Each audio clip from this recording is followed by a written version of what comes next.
Oke, Assalamualaikum warahmatullahi wabarakatuh. Selamat sore, saya Fahmi, kami dari tim 24.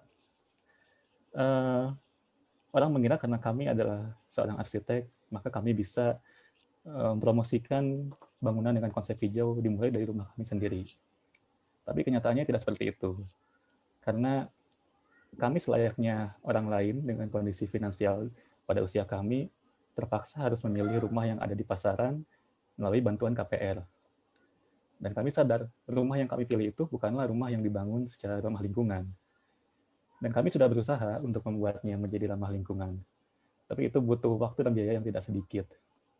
Seandainya saja sejak awal kami punya pilihan tersebut untuk bisa memilih rumah yang ramah lingkungan.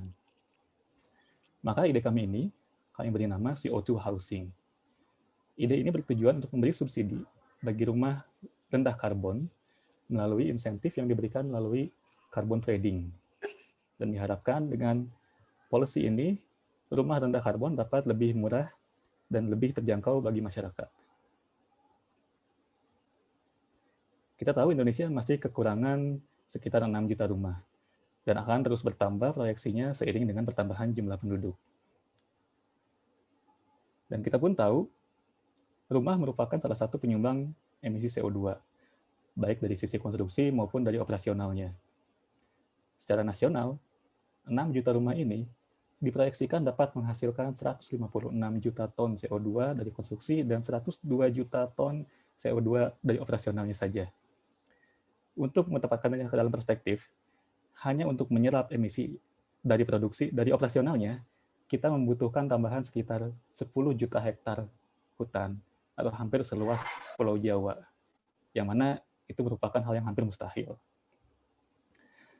Nah, bagaimana jika seandainya dengan kita mengurangi emisi future house ini sebesar sekitar 20%, lalu kita bisa mengkonversi emisi tersebut ke dalam karbon kredit yang kita jual karbon market secara global, kita bisa memproyeksikan pendapatan sebesar 780 juta US dollar dari konstruksinya dan 612 juta US dollar dari karbon kredit operasionalnya untuk memberi insentif terhadap pembangunan 6 juta rumah yang rendah karbon.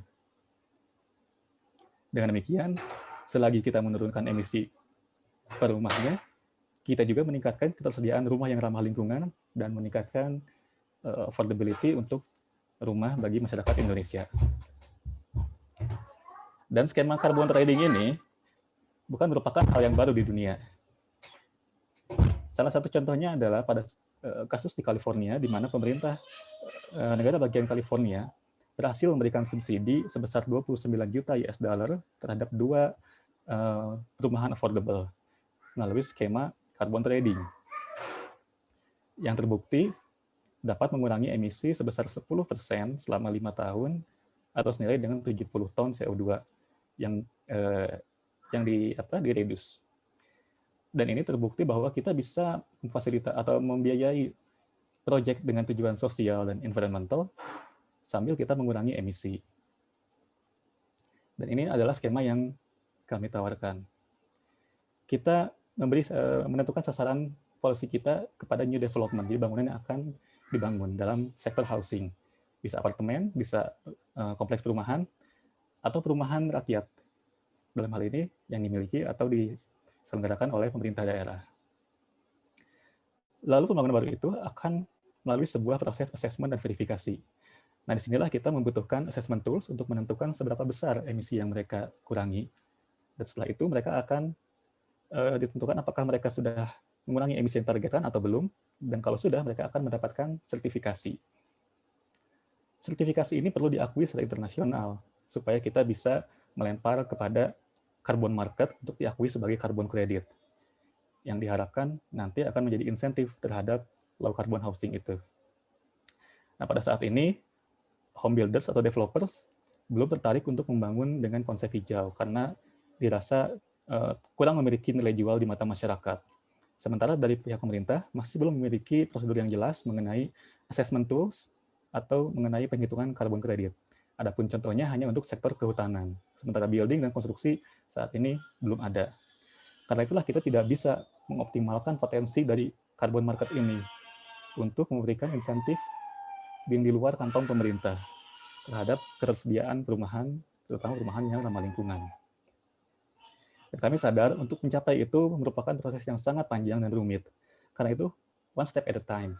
Pertama, kami ingin membuat sebuah demo project di mana kami akan memberikan gambaran kepada home builders mengenai potensi monetisasi dari emisi yang mereka reduce.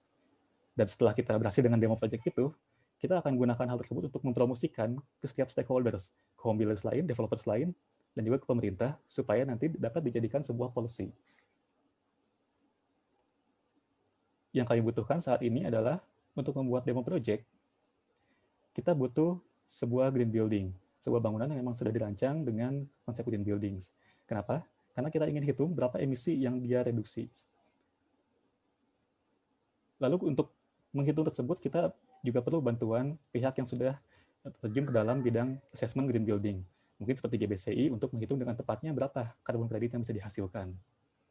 Dan lalu kita membutuhkan seorang pakar dalam carbon market karena kita ingin jual karbon kredit tersebut ke pasar internasional carbon market supaya monetisasinya bisa terasa secara nyata.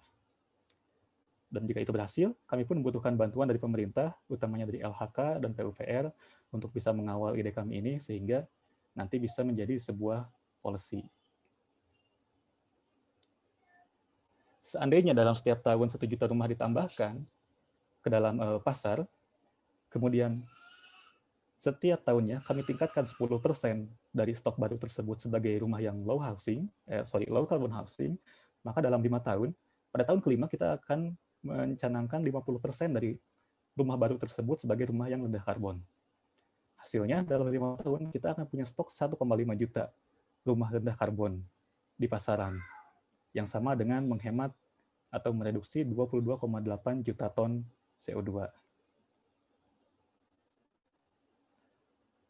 Kami adalah tim dari praktisi dan akademisi yang memiliki ketertarikan di bidang property development dan pengembangan kebijakan, dan kami sudah berpengalaman dalam melayas atau menghubungkan antara pemerintah dengan developer. Maka kami harap bisa memberikan kontribusi terhadap penyediaan perumahan ramah lingkungan yang terjangkau di Indonesia. Terima kasih atas kesempatannya. Assalamualaikum warahmatullahi wabarakatuh.